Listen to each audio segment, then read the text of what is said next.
Ce sont ceux qui ne sont pas souillés avec des femmes, car ils sont vierges. Ils suivent l'agneau partout où il va. Ils ont été rachetés d'entre les hommes comme des prémices pour Dieu et pour l'agneau. Et dans leur bouche, il ne s'est point trouvé de mensonge, car ils sont irréprochables. Apocalypse 14, 1, 5.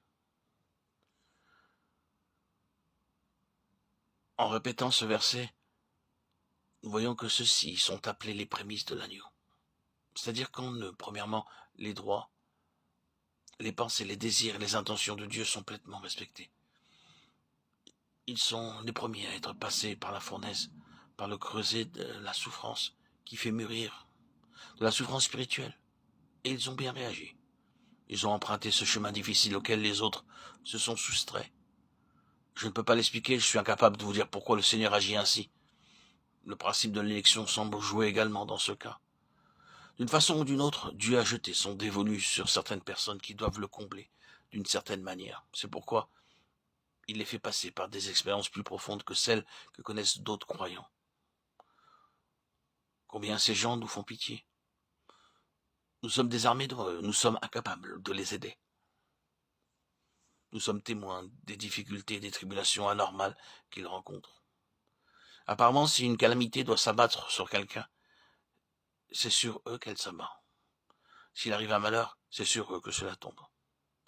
Évidemment, ceux auxquels je pense n'ont pas le monopole de la souffrance. On rencontre une foule de gens insensés qui ont le chic pour se mettre dans des pétrins innommables. Ce n'est pas de cela que je veux parler. Mais on ne peut pas nier le fait qu'il y ait sur cette terre des gens qui font des expériences singulières et peu communes sous la main de Dieu. Ils sont parfois tentés de protester contre cette main qui s'appesantit sur eux, de s'écrier avec le psalmiste « Sa bonté est-elle à jamais épuisée? Dieu a-t-il oublié d'avoir compassion ?»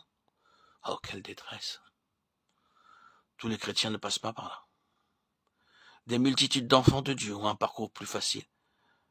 Mais il en est parmi nous qui souffrent atrocement. Comment expliquer cela? Nous en revenons une fois de plus, me semble-t-il, aux 144 000. Bien entendu, il n'est pas nécessaire de prendre ce nombre au pied de la lettre. Il s'agit plutôt d'un groupe sélectionné pour la satisfaction de Dieu, comme prémisse de l'agneau.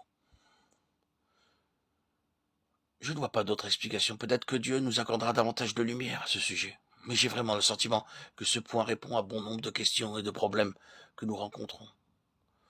En usant de méthodes et de moyens inhabituels, Dieu vise à amener un certain nombre de croyants dans une communion intime avec lui, pour qu'ils le servent et réjouissent son cœur de façon particulière. Ceci, je pense, explique l'existence de cette compagnie et pourrait fournir un élément de réponse aux expériences que nous traversons. Quoi qu'il en soit, que le Seigneur fasse de nous des disciples qui suivent l'agneau et qui continuent de le suivre partout où il va.